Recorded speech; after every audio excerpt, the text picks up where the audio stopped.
वहीं वो हेड वाली गर्ल कह रही होती है हमारी कोई गलत इंटेंशन नहीं थे, हम तो बस यहाँ मिस लिन को बचाने के लिए आए थे। वहीं रोबो गर्ल पीछे कह रही होती है कि हमें तो वो मिस्टीरियस दीदी ने ये कहा था कि अगर हम आपकी और स्नेहा की मदद करेंगे तो आप हमें बहुत पसंद करने लगेंगे। रोबो गर्ल की बात अंशुल को समझे में नहीं आती। वहीं पीछे वो हेड गर्ल रोबो गर्ल के मुंह में हाथ रखते हुए उसे शांत करा रही होती है। तो हमने तुम्हें समझाया था कि ये बात अंशुल के सामने बिल्कुल भी मत करना। तभी वहाँ पर्पल हेयर वाली गर्ल आ जाती है जो बहुत ज़्यादा ब्लशिंग कर रही होती है। उसका फेस बहुत ज़्यादा रेड हो गया होता है। वहीं वो ब्लशिंग करते हुए कह रही होती है मैंने तो ये सोचा था कि हमारा एक कॉम्पिटिटर ख़त्म हो जाएगा, लेकिन तुम इसमें खुश हो इसलिए एक कॉम्पिटिटर और भी आ जाए तो इसमें क्या फ़र्क पड़ता है। ये सुनकर तो अंशुल का दिल गार्डन गार्डन हो जाता है और वो मन ही मन सोच रहा होता है कि पहली बार इतनी सारी लड़कियों ने मुझे खुश करने की कोशिश की है। क्या हैरम यही होता है। यहाँ इन लोग का चूतियापा चल ही रहा होता है और वहीं दूसरी तरफ वो एल्गर बहुत ज़्यादा ही परेशान हो जाती है। वो चिल्लाते हुए कह रही होती है हे तुम लोग ये क्या कर रहे हो, मेरी मदद करो आके। तभी अंशुल उसके कंधे में हाथ रखते हुए कहता है तुम्हारा स्नेहा के लिए मदद करने के लिए बहुत बहुत शुक्रिया। और अंशुल को वहाँ देखकर वो गर्ल बहुत ज़्यादा ही खुश हो जाती है। वो ब्लशिंग करने लगती है, उसका फेस पूरा रेड हो गया होता है। वो मन ही मन कह रही होती है अंशुल आखिरकार तुम आ ही गए। वहीं अंशुल की बात मानकर वो एल्फ गर्ल पीछे हट जाती है। वो कह रही होती है अब मैं बिल्कुल भी नहीं सह पाऊंगी। वहीं वो एल्फ गर्ल अंशुल को देखकर बहुत ज़्यादा ही एक्साइटेड हो जाती है और वो दोनों आपस में गॉसिप करने लगते हैं। वहीं वो हेड वाली गर्ल कह रही होती है कि वो एल्फ गर्ल का फर्स्ट रैंक था अंशुल को पकड़ने के लिए, लेकिन उसने पहले गिव अप कर दिया था, लेकिन अब देख के लगता है कि वो अब गिव अप नहीं करेगी। उसकी बातें सुनकर वो पर्पल हेयर वाली गर्ल कह रही होती है लेकिन तुम इतना याद रखना कि इसके बाद मेरी रैंकिंग आती है। तो दोस्तों अगर आपको इस रैंकिंग बारे में कुछ समझ में नहीं आ रहा तो आप मेरी पिछली वीडियो जाके जरूर देखिए, तभी आपको कुछ रैंकिंग बारे में पता चलेगा। बस मैं इतना बता सकता हूँ कि रैंकिंग के हिसाब से इन लोग को अंशुल को कैप्चर करना है। यार मुझे ऐसा लगता है कि कभी कभी इसकी किस्मत अच्छी भी और नहीं भी। चलो मेरा क्या, मैं तो एक्सप्लेन करता रहूँगा और आप देखते रहेंगे। वहीं वो बुढ़ी औरत सामने के नज़ारे को देख रही होती है। अरे रुको, तुम अंशुल हो ना, तुम स्कम्बक, तुम हमारी स्नेहा को चीट करने की कोशिश कर रहे हो। देखो लड़के, मैं तुम्हें एक एडवाइस देती हूँ, तुम्हारे आसपास इतनी सारी लड़कियाँ हैं तो तुम स्नेहा को क्यों नहीं जाने देते।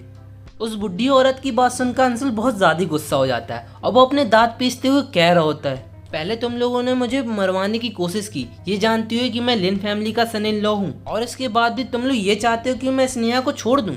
और अब ऐसा कुछ हो पाना इम्पॉसिबल है क्योंकि स्नेहा की एंगेजमेंट मेरे साथ हो चुकी है। अंशुल की बातें सुनकर वो बुढ़ी औरत थोड़ी परेशान हो जाती है और वो दूसरे एडलर से पूछ रही होती है अब हमें आगे क्या करना चाहिए।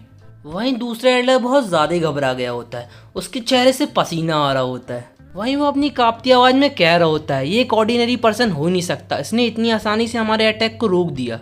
अब तो हम इसके बैकग्राउंड के बारे में भी नहीं जानते और ये शायद हमसे ज़्यादा ताकतवर लगता है। उसकी बातें सुनकर वो बुढ़ी औरत बहुत ज़्यादा ही शौक हो जाती है और वो कह रही होती है लेकिन ऐसा कैसे हो सकता है, जितना हमें पता था ये तो एक नॉर्मल पर्सन था ना। सामने के नज़ारे को देखकर वो तीनों लड़कियां अपने ख्याली पुलाव पकाने लगती हैं। वहीं वो कह रही होती हैं सच में यार मिस्टर अंशुल का एक अलग ही ऑरा है, जहाँ पे वो जाते हैं अलग ही सस्पेंस आ जाता है। उनके आ जाने के कारण अब ये दोनों एडलर बहुत ज़्यादा ही शांत दिख रहे हैं। अभी इनका ध्यान यहाँ पे नहीं है, हमें जल्दी इनके ऊपर कोई स्नेक अटैक करना चाहिए। उन दोनों की बातों पर राजी होती हुई वो रोबोगर्ल कह रही होती है हाँ मुझे भी ऐसा लगता है। तभी वो तीनों लड़कियां मौका देखकर अपने स्पेशल अटैक को कास्ट करना शुरू कर देती हैं और वो कास्ट करते हुए कह रही होती हैं आज तुम दोनों बुड्ढों नहीं बचोगे।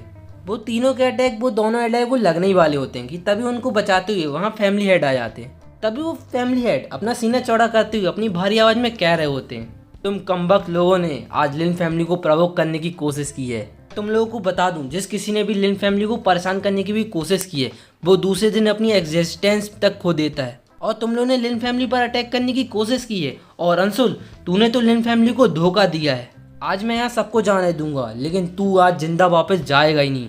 फैमिली हेड की पावर बहुत ज़्यादा ही रहती है जिसके कारण वहाँ सभी लड़कियाँ अलग ही सप्रेशन में आ जाती हैं, वो रेजिस्ट भी नहीं कर पा रही होती। बस अंशुल ही अपने पैरों पर खड़ा होता है। वहीं वो फैमिली हेड की बात सुनकर अपने दांत पीसते हुए कह रहा होता है तुम बुढ़े तुम बहुत ज़्यादा एरोगेंट हो रहे हो, मैं अपनी पे नहीं आना चाहता वरना मैं एक रात में ही पूरी लिन फैमिली को गायब करवा दूंगा। लेकिन ये भी सच है कि इस सिटी में तुम लिन फैमिली का बहुत ज़्यादा दबदबा है, इसलिए तुम लोग के अंदर बहुत ज़्यादा ईगो है।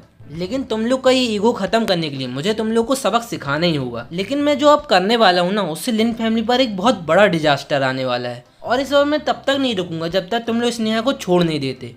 और तभी अंशुल अपने फ़ोन से एक मैसेज करता है और इस मैसेज से जो खलबली मचने वाली है ना लिन फैमिली पर, वो देखने लायक रहेगी। वहीं अंशुल की इस हरकत के बाद पत्थर के पीछे जो छुपा हुआ असिस्टेंट रहता है वो बहुत ज़्यादा घबरा जाता है और वो घबराते हुए अपनी कांपती आवाज़ में कह रहा होता है ये भला कैसे हो सकता है। जहाँ वो फाइट चल रही थी वहाँ वो दौड़ते हुए असिस्टेंट आ रहा होता है और वो अपनी कांपती हुई आवाज़ और चिल्लाते हुए कह रहा होता है फैमिली हेड बहुत ज़्यादा बुरा हुआ है, हमारे लिन फैमिली के शेयर हैं वो बहुत ज़्यादा ही नीचे गिर गए हैं और जितने भी हमारे पार्टनर और कॉरपोरेशन थे वो हमें छोड़कर जा रहे हैं और यहाँ तक कि हमारे गवर्नमेंट ने हमारे बिजनेस को ये कहकर बंद कर दिया कि हमारा बिजनेस इलीगल है। असिस्टेंट की सभी बातें सुनकर वो फैमिली हेड बहुत ज़्यादा शॉक हो जाते हैं। वहीं वो अंशुल के बैकग्राउंड के बारे में सोचते हुए कह रहे होते हैं कि ऐसी कौन सी बड़ी फैमिली है जो लिन फैमिली जैसे इतने बड़े सेट को इतनी जल्दी टर्मिनेट कर दे। वहीं सेकेंड एडलर कंफ्यूज होते हुए फैमिली हेड से कह रहे होते हैं पर फैमिली हेड ऐसा कैसे हो सकता है कि कोई इतनी जल्दी इतने बड़े बिजनेस को इतनी आसानी से ख़त्म कर दे। यहाँ तक कि इस कंट्री की सबसे बड़ी फैमिली को भी ये करने में कम से कम एक दिन तो लगेगा ही। वहीं फैमिली हेड खुद को समझाते हुए कह रहे होते इसने हमारा फैमिली बिजनेस तो ख़त्म कर दिया लेकिन अभी भी हमारे पास बहुत से कमर्शियल लैंड्स बचे हैं जो कि एंसेस्टर्स के नाम पे हैं, लेकिन अगर वो गलती से भी लिन फैमिली के नाम पे होते ना तो अब तक वो भी बर्बाद हो गए होते।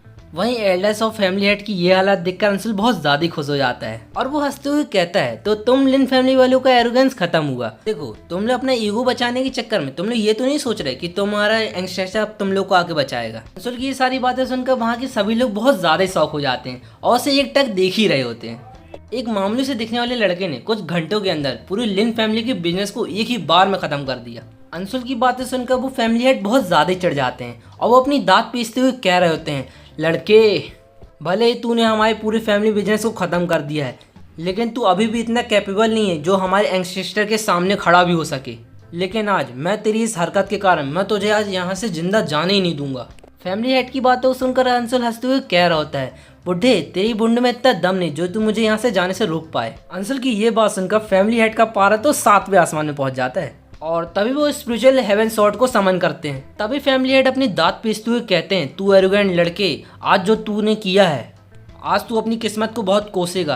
तू ये सोचेगा कि तूने यहाँ आके बहुत बड़ी गलती कर दी क्योंकि ये मेरा सबसे पावरफुल अटैक है। अपने ऊपर गर्व कर कि तूने मुझे इतना मजबूर कर दिया कि मैं ये अटैक करूँ। लड़के आज तेरा आखिरी दिन है, कोई आखिरी बेस हो तो जल्दी बोल। वहीं सामने के सारे नज़ारे को देखकर वो लड़कियां बहुत ज़्यादा टेंशन में आ जाती और वो कह रही होती हैं ख़त्म, अब सब खत्म। वहीं पीछे रोबोगर्ल कह रही होती है मुझे ऐसा क्यों लग रहा है कि आज हमारा आखिरी दिन है।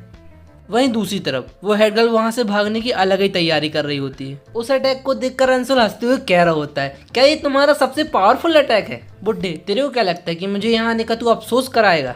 गिल्ट तो आज तुझे और तेरी लिन फैमिली को होगा मेरे को प्रवोक करने का।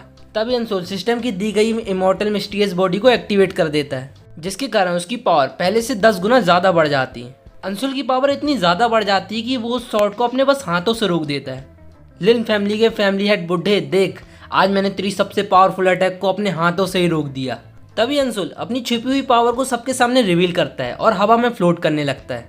वहीं वो अपने दांत पीसते हुए कह रहा होता है लिन फैमिली इस बार तुम लोगों ने किसी गलत इंसान से पंगा ले लिया है। तुम लोगों ने जो मेरे साथ किया है ना वो मैं आज तुम लोग को वापस करने वाला हूँ।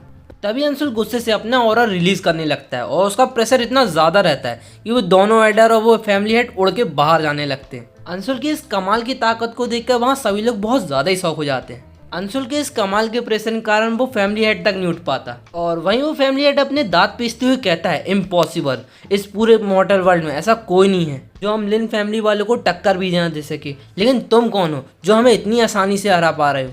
तो गाइस हम इस वीडियो को यहीं एंड करेंगे और इसका अगला पार्ट जल्दी आएगा। और अगर आप लोगों को इस तरह की वीडियो देखना पसंद है तो मेरे चैनल को सब्सक्राइब और वीडियो को लाइक ज़रूर करें।